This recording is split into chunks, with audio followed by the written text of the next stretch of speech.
अस्सलाम वालेकुम मोअज़्ज़ज़ ख़वातीन और हज़रात, प्रोग्राम राइट एंगल के साथ मैं हूं अली मुमताज़। नाज़रीन, आज के प्रोग्राम में हम बात करने जा रहे हैं हमारी इकॉनमी की जिस पर पहले भी एक बार नहीं बल्कि मुतअद्दिद बार बात हो चुकी है, कई प्रोग्राम्स किए जा चुके हैं। हमेशा ये उम्मीद की गई है, ये दुआ की गई है कि हमारी मईशत जो हमारी लगता है कि पटरी से उतरी हुई है, ये दोबारा पटरी पर आ जाएगी, सूरत हाल हमारी बेहतर हो जाएगी, जो डॉलर ऊपर जा रहा है उसको कंट्रोल कर लिया जाएगा, इसके अलावा जो महंगाई है इस पर भी किसी ना किसी तरीके से काबू पा लिया जाएगा। और हम ये जो सियासी बयानबाजी है मुख्तलिफ पोलिटिकल पार्टीज़ की, अपोजिशन गवर्नमेंट पे करती है, गवर्नमेंट जो है वो अपोजिशन पर करती है, अवाम को सिर्फ सुनने को ये मिलता है कि जी इससे पहले की हुकूमत ने ये कर दिया। ये बड़ा आसान सा और सीधा सा जवाब होता है कि इससे पहले से हुकूमत ने यह कर दिया और अब हमें टाइम लग रहा है उसको पटरी पे दोबारा लाने के लिए। अब जिस तरीके से आप देख लीजिए बिजली की लोड शेडिंग पर मौजूदा वज़ीर आज़म शहबाज शरीफ साहब ने यह कहा कि जी एक तो मेंटेनेंस जो होनी थी प्लांट्स पर वो हुई नहीं, और उसके साथ साथ जो फ्यूल की प्रोक्योरमेंट थी वो भी नहीं की गई। अब अगर आप इस पे जो ऑपोजिशन में है पीटीआई उनसे पूछें तो उनका एक अपना मौकफ है डॉलर पे कि जी डॉलर नीचे आ जाएगा, हम उसको इस सतह पर ले आएंगे, लेकिन वो नहीं आता। महंगाई कम हो जाएगी, लेकिन वो नहीं होती। तो बेहतर यही है कि हम उनसे बात करें कि जो इस पर हमें सही पिक्चर और जो मौजूदा सूरत हाल है उसका क्या सही जायज़ा जो है वो हमारे लिए पेश कर सकें। And they can be nobody better than Shabbar Zaidi साहब, माहिर मुआशी अमूर। आपका बहुत बहुत शुक्रिया शब्बा ज़ैदी साहब कि आपने हमें ज्वाइन किया। सर ये बताइएगा, अभी सऊदीया का भी ये दौरा मुकम्मल किया शहबाज शरीफ साहब ने और उनकी टीम ने। मिफ्ता इस्माइल साहब तो अभी भी वहीं पर हैं, उन्होंने कहा जी मुझे अभी वहाँ पर कोई मज़ीद वक्त लगेगा। IMF से भी मुलाकात हुई, गवर्नर स्टेट बैंक भी उनके साथ थे मिफ्ता इस्माइल साहब के। क्या कोई ऐसा पैकेज आ रहा है सऊदीया से कि जिस पर हमारी जो मुश्किलात हैं, मुआशी मुश्किलात हैं, वो किसी हद तक बेहतर होने जा रही हैं? देखिए साहब, बड़ी साफ सी बात है कि पाकिस्तानी मईशत जिस जगह पे चली गई है उसमें कोई इमीडिएट हमें कोई सोल्यूशन नजर नहीं आ रहा कि कोई महंगाई या इन्फ्लेशन या प्राइसिंग पे कोई बेहतरी आएगी। पाकिस्तान की मईशत आगे बहुत एक मुश्किल हालात में जा चुकी है और मैं आपको कोई अच्छी खबर देने की मूड में नहीं हूँ, पोजीशन में नहीं हूँ। और सऊदी अरब से सिर्फ हमारा कैश बैलेंस का मसला हल हो सकता है, मगर कोई बुनियादी तब्दीली नहीं आ सकती। मैं इसमें एक और बात आपको बता दूं कि आप लोग मुख्तलिफ बात करते रहे कि सऊदी अरब से पैसे आ जाएंगे या ये आ जाएंगे या कोई ये गवर्नमेंट चली गई या ये आ गई। ये सारी बातें टेक्निकली सही नहीं है। पाकिस्तान की मईशत तकरीबन 30 साल से ग्रेजुअली तनज़्ज़ुल की तरफ जा रही है और हमारी मईशत के बुनियादी जो ज़ाविये हैं वो गलत तरफ चले गए हैं। तो अब इसको सही करने के लिए हमारी मजबूरी आ चुकी है और पाकिस्तानी मईशत को कोई भी ये छोटा मोटा टीका जो है वो कोई रास्ता नहीं दिखा सकता। और हमें बहुत स्ट्रॉन्ग गवर्नमेंट और बहुत स्ट्रॉन्ग एक्शन चाहिए जो मुझे मुस्तकबिल करीब में नजर नहीं आ रहे हैं। शहबाज ज़ैदी साहब ये बताइएगा, आपने कहा गुज़श्ता 30 साल में, तो इन 30 सालों में आपको कहीं कोई ऐसा पीरियड नजर आया जिसको आप कह सकते हैं कि ये रिकवरी का था? नहीं, कोई मेरे हिसाब से अगर वो थोड़ा बहुत एक आध साल आगे पीछे आ रहे हैं, पाकिस्तानी जो हैं वो अपनी चादर से अपने चादर से ज्यादा पैर फैला रहे हैं। पाकिस्तान का जो माशरा है वो इम्पोर्ट बेस हो चुका है। हम बड़ी बड़ी गाड़ियां इम्पोर्ट कर रहे हैं, हमारे यहाँ बेशुमार 4 व्हीलर चल रही हैं, हम पेट्रोल को बेताशा ज़ाय कर रहे हैं, हमारे बाजार रातों को खुले रहते हैं, हम बिजली का ज़िया कर रहे हैं, हम टैक्स नहीं दे रहे हैं। तो ये सब चीज़ें बेकार की बातें हैं जो अब कुछ हो रही हैं। पाकिस्तानी माशरा एक तनज़्ज़ुल की तरफ चला गया है और इसको जाके या तो एक डेंट लगेगा या ये परेशानी में जाएगा। तो अब ये इसका इस वक्त टाइम है कि पाकिस्तान में ये बिला वजह की जो सियासी गुफ्तगू हो रही है या ये आईनी बहरान और ये सब चीजें हो रही हैं, इनको खत्म किया जाए और पाकिस्तानी कौम को सही मानों में इकोनॉमिक रिवाइवल की तरफ लाया जाए। मगर उसके लिए पाकिस्तानी कौम को बहुत कड़वे घूंट पीना पड़ेंगे। ठीक, शहबाज ज़ैदी साहब, आप को लगता है कि हमारा जो डॉलर हमने देखा है कि ऊपर गया, आपको लगता है कि डॉलर नीचे आएगा या it will stay where it is? मेरी बात सुने, ये डॉलर का ऊपर जाना, 4 रुपए नीचे चला गया, 5 रुपए आ गया, ये सब बेकार है। मेरा मकसद कहने का है ना, डॉलर 180 पर क्यों चला गया, इंडिया का डॉलर क्यों 70 रुपए पर है, बांग्लादेश क्यों इस वक्त वो है, अफगानिस्तान हमसे ज्यादा क्यों है। हम बिला वजह की बातें कर रहे हैं कि डॉलर 3 रुपए बढ़ गया और शहबाज शरीफ गवर्नमेंट आ गई, 4 रुपए कम हो गया, स्टॉक चेन बढ़ गया। ये सारी बातें बेकार की हैं, अब इन्हें खत्म कर दिया जाए। अब इन चीजों पे बिला वजह गुफ्तगू नहीं की जाए और ये कोशिश ये एक्सेप्ट करके चला जाए कि पाकिस्तान की मईशत एक नाकामी में जा चुकी है। और पाकिस्तानी माशरा एक नाकामी में जा चुका है। अब इसके बाद आप बात करें, आप ये छोटी मोटी स्प्रिंट की बात मुझे कर रहे हैं कि ये कर दिया, डॉलर आगे हो गया, 3 रुपए बढ़ गया, 4 रुपए कम हो गया, ये सारी बातें आज पाकिस्तान के माशरे के लिए बेकार हैं। और पाकिस्तान का आम आदमी तो समझता है, वो इनको कोई सीरियस नहीं लेता, वो इनको जानता है कि ये बिला वजह की बातें हो रही हैं और वो परेशानी की तरफ है बेसिकली। ठीक। दूसरी तरफ ये बताइएगा, आपने कहा कि मेजर्स लेने होंगे ताकि ये चीजें सूरत-ए-हाल बेहतर हो जाएं। वो मेजर्स क्या हैं? मतलब आप खुद भी मेजर ये चेयरमैन होंगे, एफबीआर हैं। बुनियादी मेजर ये है कि हमारी जो इम्पोर्ट है वो बेलगाम है। शायद हमें इम्पोर्ट कंट्रोल पे जाना पड़े कि पाकिस्तान में इम्पोर्ट को हमें बंद करना पड़े। आज भी पाकिस्तान की बाजारों में इम्पोर्टेड मिनरल वाटर मिल रहा है, इम्पोर्टेड शैम्पू मिल रहे हैं, इम्पोर्टेड चीजें मिल रही हैं। ये पाकिस्तान अफोर्ड नहीं कर सकता। हम ये बड़ी बड़ी गाड़ियां अफोर्ड नहीं कर सकते। हम ये पेट्रोल की लेविश खर्चा अफोर्ड नहीं कर सकते। हमें ये रियलाइज करना पड़ेगा कि पाकिस्तानी माशरा एक गरीब माशरा है जो अमीरों की तरह रह रहा है। कुछ अमीर लोग अमीरों की तरह रह रहे हैं, ये नहीं रह सकता। ये माशरा टूट जाएगा, ये इकोनॉमिक क्लैश की तरफ चली जाएगी। हमें श्रीलंका से सबक सीखना चाहिए जो हम नहीं सीख रहे हैं। ठीक। तो आप तो हमें जी आपने कहा इंपोर्ट्स और साथ साथ टैक्स कलेक्शन को कैसे, क्योंकि ये टैक्स कलेक्शन तो देखिए वही कह रहे हैं, सीरियस प्रॉब्लम रहा है। टैक्स कलेक्शन डॉक्यूमेंटेशन करनी पड़ेगी, लोगों को रिकॉर्ड पे लाना पड़ेगा, लोगों का पैसा जो प्लॉटों में लगा हुआ उसको निकाल के इंडस्ट्री में लगाना पड़ेगा। ये वो सारे काम है जो कोई सियासी गवर्नमेंट नहीं कर पा रही है क्योंकि उनकी हैसियत बड़ी कमजोर है। अब ये गवर्नमेंट जो शहबाज शरीफ साहब की है, इनके अपने 86 वोट हैं, ये किस तरह एक गवर्नमेंट चला सकते हैं, मुझे समझाइए। या पिछले वाले थे वो कोalition गवर्नमेंट थे। ये सिस्टम नहीं चलने वाला। आप प्लीज इसको एक्सेप्ट करें और फिर इसके बाद बात करें। ये बारी मैं मुस्तकिल कहता जा रहा हूँ और लोग मेरी बात को नहीं समझते, मगर आहिस्ता आहिस्ता इनको ये बात समझ आ जाएगी कि ये मईशत चलने वाली नहीं है। यानी कि इसका मतलब है कि जो ये लोगों को सब्ज बाग दिखाए गए थे हमेशा की तरह से, इस दफ़ा भी कि जब हुकूमत चेंज होगी, शहबाज शरीफ साहब आएंगे, इसहाक डार साहब आ जाएंगे, मिफ्ता इस्माइल साहब आ जाएंगे, तो पता नहीं क्या कमाल हो जाएगा, इकॉनमी पहले से बेहतर हो जाएगी और इस लड़खड़ाती हुई इकॉनमी को सहारा मिल जाएगा। वो सब नहीं होने वाला, बल्कि आपको लग रहा है कि मजीद हालात ख़राब हो जाएंगे जैसे जैसे इलेक्शन का टाइम आएगा। अब ये गवर्नमेंट आएगी, वो आप फिगर देगी कि जीडीपी 2% बढ़ गया, 3% कम हो गया, 4% हो गया, डॉलर उनके जमाने में ये था, मेरे जमाने में ये हो गया। ये बातें मैं 30-35 साल से सुन रहा हूँ। ये बातें हम बड़े आराम से सुनते हैं, आप भी करते रहेंगे। दो बंदे आएंगे, वो लड़ेंगे झगड़ेंगे, एक पीटीआई की गवर्नमेंट वाला बात करेगा, एक दूसरी वाली बात करेगा। ये सब वो है, ये उस घोड़े पे बैठे हैं जिसकी लगाम इनके हाथ में नहीं है। ये उस घोड़े पे सवार है जिसकी लगाम इनके हाथ में नहीं है। पाकिस्तान की मईशत एक पहाड़ी से नीचे उतरते हुए ट्रक की तरह है जो तनज़्ज़ुली की तरफ जा रहा है, और जो चलाने वाला है वो समझ रहा है कि मैं इसको चला रहा हूँ। वो चला नहीं रहा, उसके हाथ में तो सिर्फ स्टीयरिंग है। ट्रक तो अपने तौर पे नीचे उतर रहा है और नीचे उतर के वो किसी खाई में गिर जाए, इससे पहले आप उसको ब्रेक लगा के सही करें। ये बात पाकिस्तान के माशरे को समझनी पड़ेगी और ये पोजीशन 30 दिसंबर 2022 के एंड तक सबके सामने आ जाएगी। आप मेरी बात याद रखें, ये 30 दिसंबर 2022 तक इन सब की तबीयत साफ हो जाएगी, ये बातें जो कर रहे हैं। ठीक। आखिरी सवाल आपसे मैं पूछना चाहूँगा शहबाज ज़ैदी साहब कि जो ये टैक्स रिफंड मिलता है मुख्तलिफ शोबों में, इंडस्ट्रीज़ में मिलता है, और इंडस्ट्रीज़ में तो उनको काफ़ी बड़ी अमाउंट है जो एफबीआर की तरफ उनको क्लेम करनी होती है और फिर उनको टैक्स रिफंड मिलता है।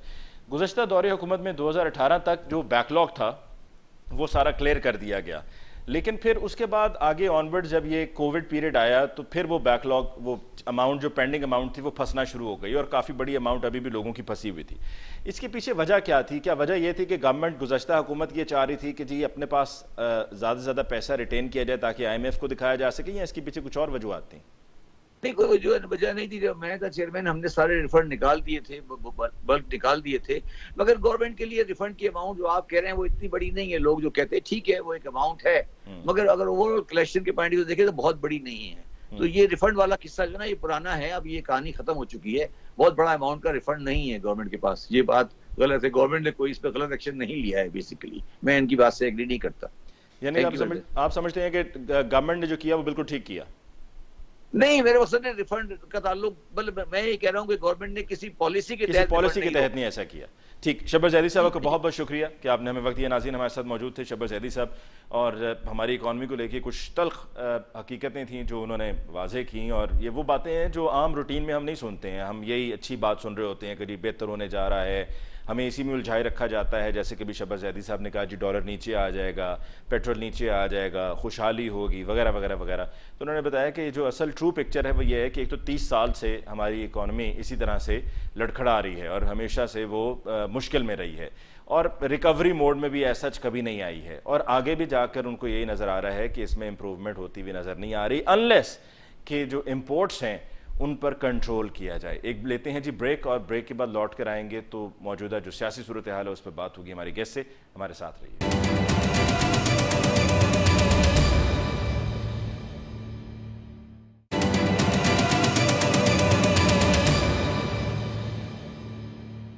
वेलकम बैक आफ्टर ब्रेक जी। डिस्कशन को आगे बढ़ाते हैं और अब ज़रा सियासी मामलात पर बात करते हैं, और डिस्कशन के लिए हमें ज्वाइन किया है पाकिस्तान पीपल्स पार्टी से सेनेटर शहादत अवान साहब ने। शहादत अवान साहब का बहुत बहुत शुक्रिया कि आपने हमें ज्वाइन किया।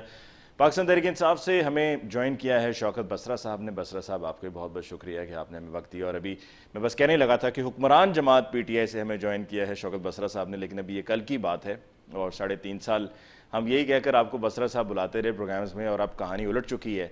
अब तो शहादत अवान साहब का ताल्लुक हुकूमती जमात से है, बल्कि हुकूमती जमातों से है, जो ये 13 जमातों का इत्तेहाद है।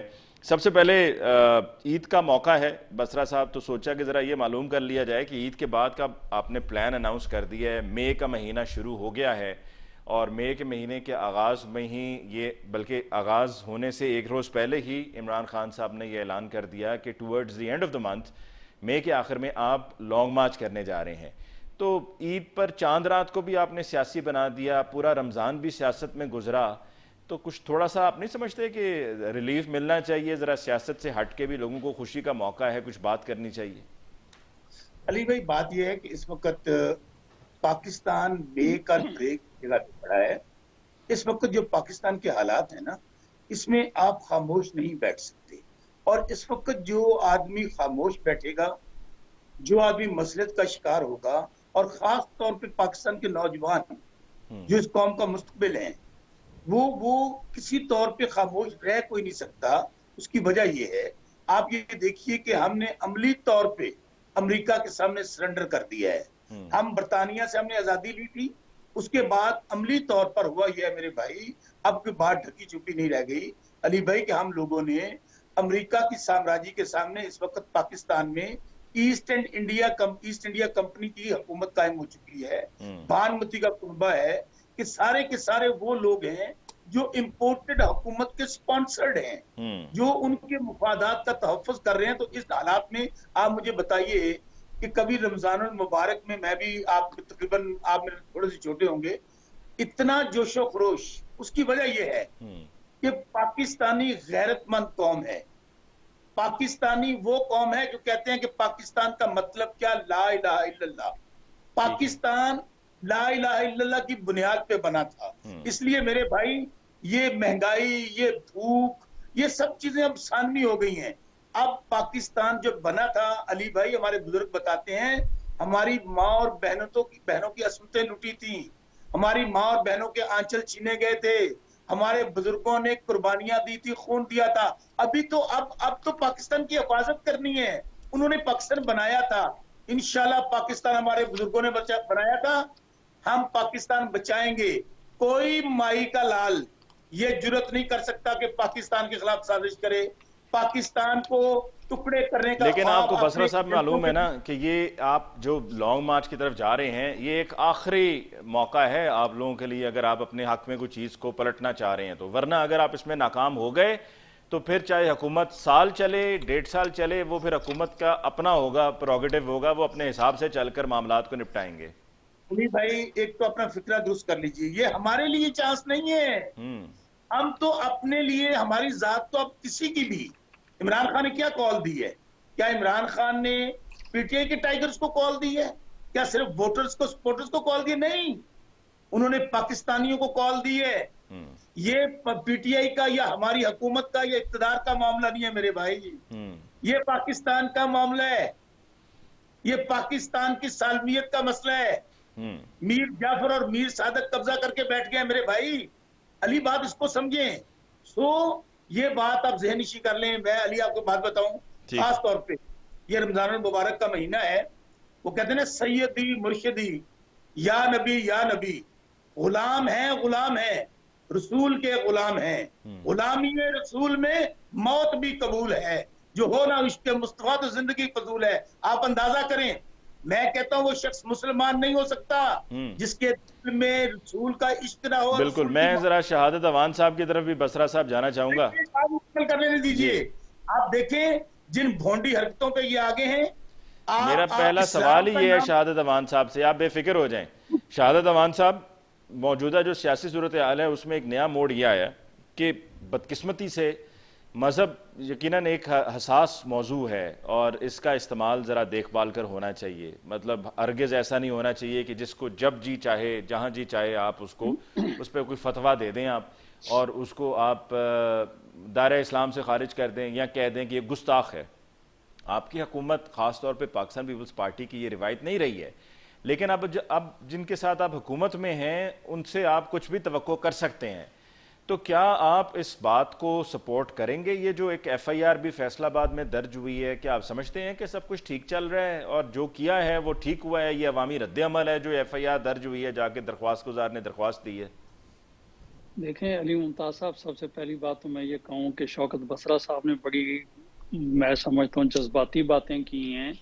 और उन्होंने जो कहा कि पाकिस्तान जब बना था तो मुसलमानों के साथ क्या हुआ था, लेकिन उसके बाद जो साबका हुकूमत थी उसकी आप अगर उसके देखें कि उसकी क्या सूरत हाल थी। सलामती कौंसिल में भी इंडिया को अमेरिका के कहने के ऊपर साबका हुकूमत ने उनको वोट दिया, आपको याद होगा।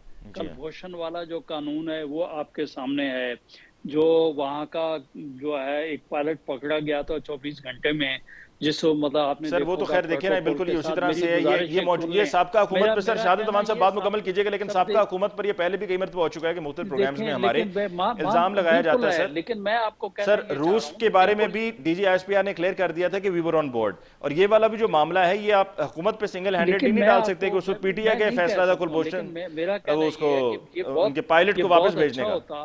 ये बहुत अच्छा होता अगर शौकत बसरा साहब, जो कि मस्जिद नबी में जो इंसिडेंट हुआ है, अगर उसको भी कंडम कर देते और उस पे उकसाने वाले लोग जो हैं उनको भी कंडम कर देते, तो मेरे ख्याल में ये बहुत बेहतर रहता। मैं आपको एक बात बताऊं, हमेशा ये इनका वतीरा रहा है कि जब भी ये हुकूमत में नहीं होते तो ये बगावत टाइप की ये बातें कोशिश किया करते हैं। आपको याद होगा अली मुमताज साहब के ये कंटेनर के ऊपर खड़े होकर ये कहा करते थे कि आप लोग जो है फॉरेन करेंसी जो है वो आपने प्रॉपर चैनल से ना भेजें, बिजली गवर्नमेंट को जो है रेवेन्यू आप ना दें। और अभी जुम्मा 4 दिन तो हुए हैं कि उसके बाद उन्होंने फर्स्ट डे जो है इन्होंने एहतजाज जो है वो करना शुरू कर दिया, लोगों को उकसाना जो है इन्होंने शुरू कर दिया। भाई बात ये, आप पार्लियामेंट के अंदर जाएं, पार्लियामेंट में जाकर आप पॉलिटिक्स करें, आप पॉलिटिक्स में हो तो सब सही है। उसके बाद पार्लियामानी निज़ाम जो है वो आपको सूट ही नहीं करता है।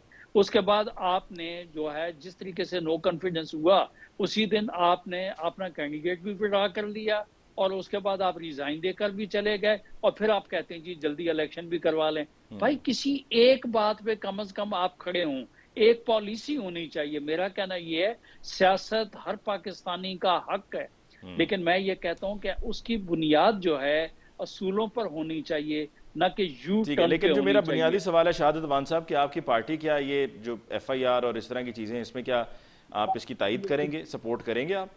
देखें, मैं बात ये है कि इस मुल्क में ये सिलसिला रहा है कि अवाम जो है वो किसी किस्म की एफआईआर काटने से किसी को आप मना नहीं कर सकते। सर क्या बात कर रहे हैं सर, मैंने तो ऐसा कुछ होते देखा है।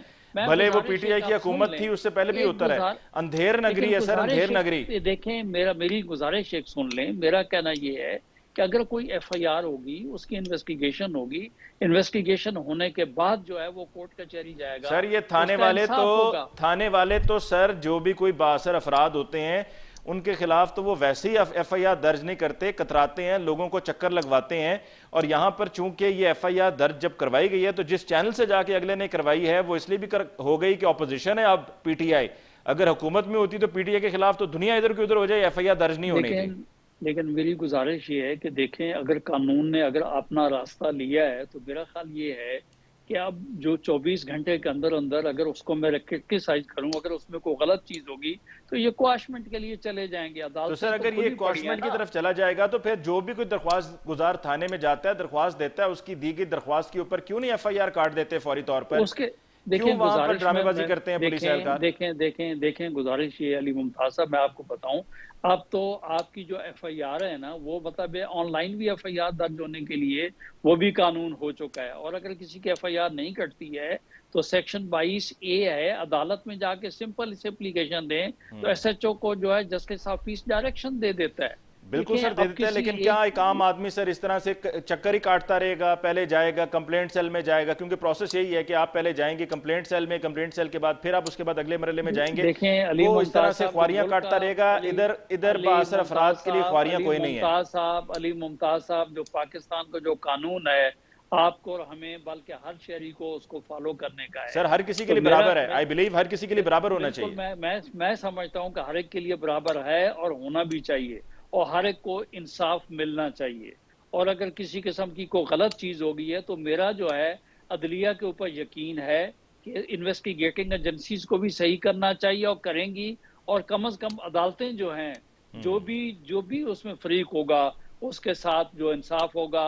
मैं समझता हूँ किसी ने अगर कोई जुर्म किया होगा तो उसके खिलाफ कार्रवाई होनी चाहिए। अगर कोई बेगुनाह है तो जिसने गलत एफआईआर कटवाई हुई है उसके खिलाफ कानून है, उसके खिलाफ भी कार्रवाई होनी चाहिए। ठीक है जी, एक ब्रेक लेते हैं सर, एक ब्रेक लेते हैं सर। ब्रेक के बाद वापस लौट कर आएंगे तो बसरा साहब रिस्पॉन्ड करना चाह रहे थे, उनको मौका देंगे एक ब्रेक के बाद।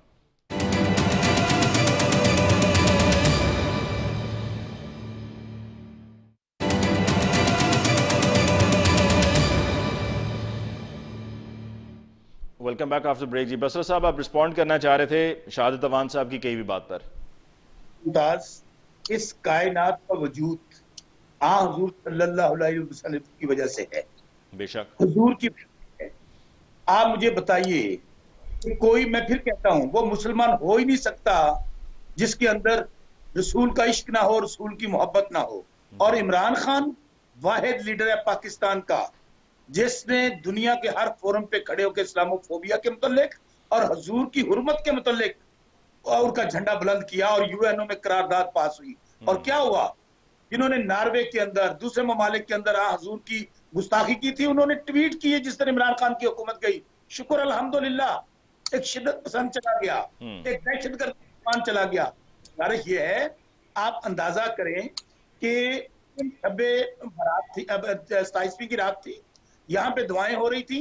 ये लोग वो हैं। अच्छा, अब पिछले दिनों मियां शहबाज शरीफ वज़ीर आज़म बन के रमजान बाजार में गए, वहां पे चोर चोर के नारे लगे। नहीं सर, वो मेरे ख्याल में एडिटेड वीडियो थी सर, वो बाद में फिर उसके ऊपर वो फनकारों ने फनकारी लगाई थी। क्या अमेरिका के अंदर, क्या पूरी दुनिया के अंदर, पाकिस्तान के अंदर क्या लोग खुद नहीं निकले? क्या लोगों में गुस्सा नहीं है? क्या लोगों के जज्बात नहीं है कि हमें अमेरिका के देखते हुए फिर गुलामी में दे दिया गया? लोग आजादी चाहते हैं, लोग गुलामी नहीं चाहते। और शहादत अवान साहब पे मुझे बड़ा अफसोस हुआ है। सर वो कह रहे हैं ना कि अगर एफआईआर गलत है तो तहकीक होगी, उनको अदलिया पर भरोसा है, उनको निजाम पर भरोसा है, तहकीक होगी, कौश हो जाएगा।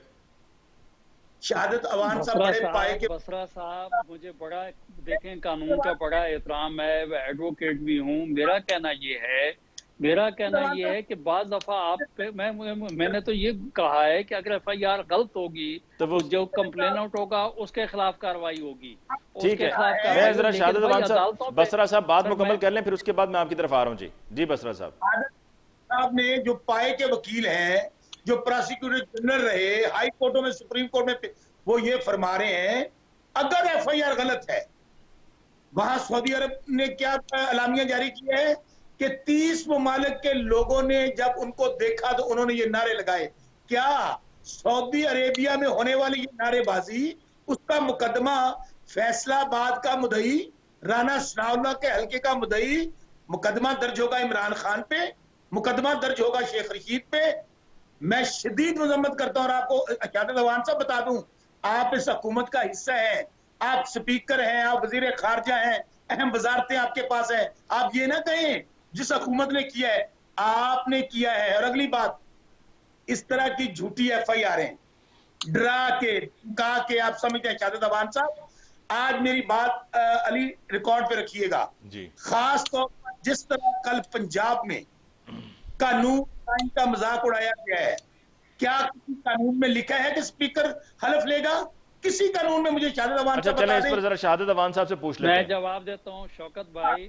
आप बात जरा साहब, जल्दी से पहली प्लीज बात जरा ये है, बसरा साहब मुकम्मल कर शौकत लें, बसरा साहब फिर जी, ये जी, इन्होंने इसका मुकम्मल कर लिया है, 2 दफा मुकम्मल किया। मेरी बात अली मुमताज साहब आप चले, मैं सुनिए। आपकी तरफ आ रहा हूँ मैं शहादत अपने अवान साहब, एक मैं जुमला और जी जी बसरा साहब, वन मोर सेंटेंस प्लीज। शहादत अवान साहब आप तैयारी रखें, ये जाली और इम्पोर्टेड हुकूमत ईद से पहले खत्म होगी और केयर टेकर सेटअप होएगा। हम नहीं चलने ठीक देंगे ये हुकूमत ठीक के बाद में। जी शहादत हम अवान पाकिस्तान साहब, सर ओवर टू जी यू। जी, पहली बात तो ये है कि बसरा साहब ने, मेरा ख्याल में ये है कि रमजान में जो है ना, जरा इन्होंने सही बात सुनी नहीं, इनको सुननी चाहिए। मैंने ये नहीं कहा जिस हुकूमत, ये बिल्कुल कतई तौर पे मैंने नहीं कहा। देखें, जो FIR होती हैं वो पुलिस काटती है, वो किसी के ईमाद पे अगर की गई है तो कहीं ना कहीं तफ्तीश में बात सामने आ सर जाएगी। बसरा साहब बात अब मुकम्मल भाई करने दें बात शहादत बसरा अवान साहब साहब को। सुन सर तो लेना, बसरा साहब बात तो सुन सर लेना। बात मुकम्मल होने दें, फिर बसरा उसके बाद साहब बात आप सुन कह लें। दीजिएगा जो आपने कहना है। अभी आगे बसरा साहब, आपने जहां तक जो है ना, आपने स्विट्जरलैंड की बात की, आपने जर्मनी की बात की, बहुत से ममालिक की बात की कि जहां पे नऊज बिल्ला मिन जालिक किसी की कैसे जरूरत मुसलमान होने देंगे।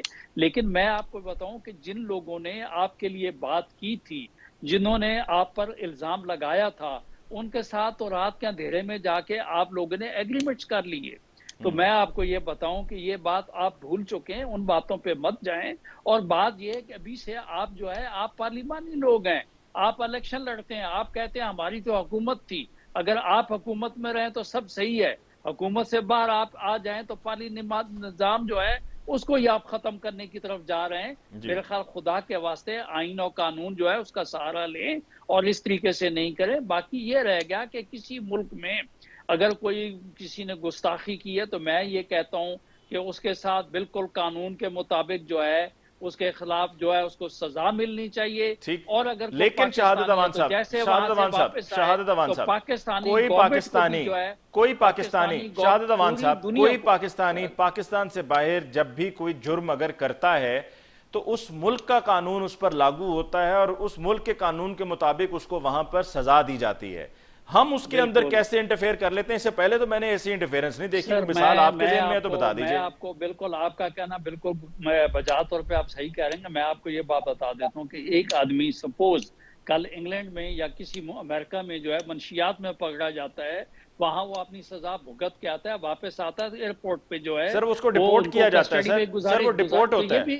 ये लोग भी रिपोर्ट होकर आएंगे। इन्होंने पाकिस्तान का, इस्लाम का, हमारी रियासत का, अगर किसी पर सजा याफ्ता कोई आएगा तो उसके लिए मेरे ख्याल में हुकूमत को, प्रोसिक्यूशन को सोचना चाहिए कि ऐसे लोग जो हैं उनके साथ क्या आइंदा मुल्क से बाहर जाने पे पाबंदी लगानी चाहिए।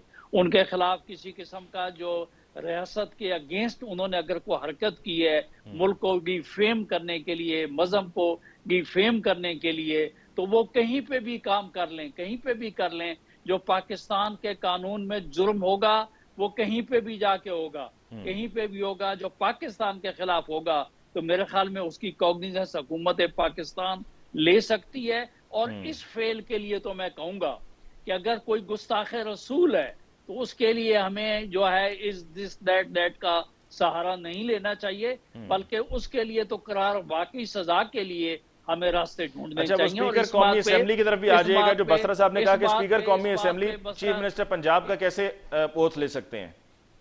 सर देखें, बात यह है कि मैं आपको ये गुजारिश करूं, जब ये सादे कमीन हो जाएं तो अदालतें सही कहती हैं और उसके बाद जो फैसले इनको मंजूर ना हो वो गलत कहती हैं। इनको बोलें जी कि वो आपका कहना बजा है, आपका स्पीकर जो है इजलास को 4 दफा ब्रेक दे सकता है और उसको 15 घंटे की तवालत दे सकता है।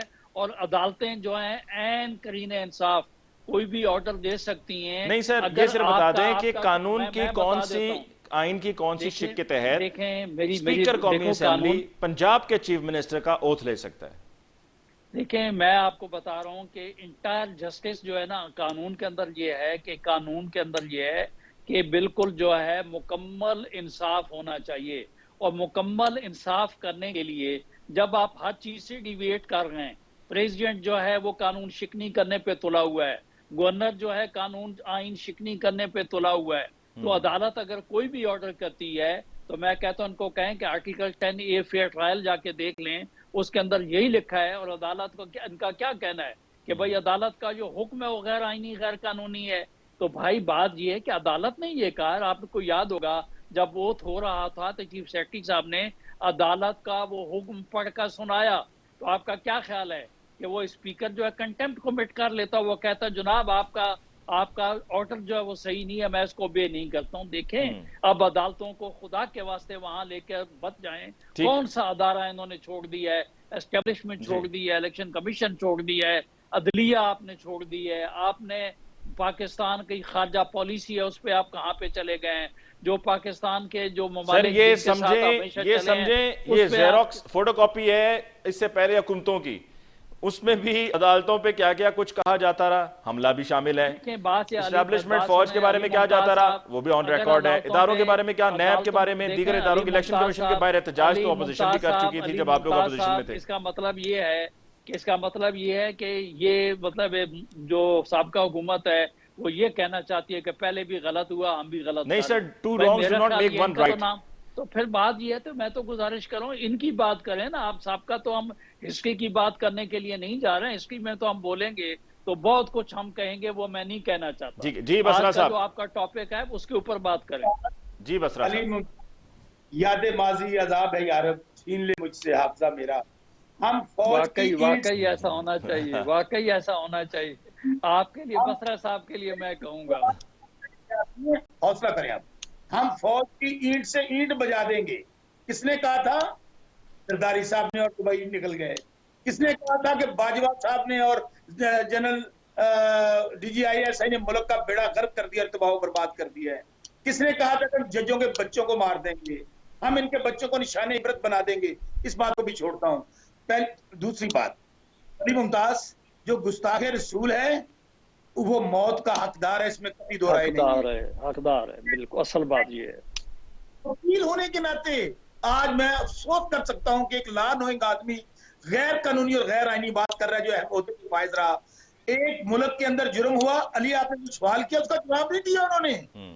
एक मुल्क अगर इनकी बात मान लें, और मैं कहता हूं झूठे पे एक बार नहीं 100 बार लानत, करोड़ बार लानत, जिसने कहा हो कि नारे कसे जाएं। दूसरी बात, वहां पे जुर्म हुआ, वहां की हुकूमत कुछ करे ना, वो भी सऊदी अरेबिया। और आप क्या करें? आप मुद्दई खड़ा करें फैसलाबाद से और बंदा एयरपोर्ट से आया, पकड़ लें। शर्म तुमको मगर नहीं आती। और दूसरी बात, आप मुझे बताइए आपने किस तरह जस्टिफिकेशन दे दी कि जी आइन के अंदर, भाई आइन के अंदर कहां लिखा हुआ है अगर कोई गैर आईनी काम कर रहा है सदर या गवर्नर, उसका काम आर्टिकल 6 से लगे हमारे पर आर्टिकल 6। लेकिन क्या अदलिया ऐसा फैसला दे सकती है जिसमें आइन में गुंजाइश ही ना हो? कहां लिखा हुआ है? मुझे कोई किताब आकर आर्टिकल 10 का हवाला दिया है शहादत साहब ने, आर्टिकल 10 का। चैलेंज करता हूं लोगों को कि मुझे बता दें कहां पे लिखा हुआ है कि स्पीकर कौमी असेंबली। देखें बात ये है कि बसरा साहब अब आप जो है ना, देखें बसरा साहब, आपसे ये तवक्को नहीं हो सकती है कि आप जो है अदालत को इस तरीके से जो है ना कंटेम्पचुअस जो है वो वर्ड्स आप अदालत के फैसलों को कहेंगे। देखें बात ये है, मेरा ख्याल ये, मेरी बात ये, बसरा साहब बात तो सुने ना। अच्छा वैसे शहादत साहब एक बात जरा वजाहत के लिए जरा मुझे भी बता दीजिएगा, एक सेकंड बसरा साहब।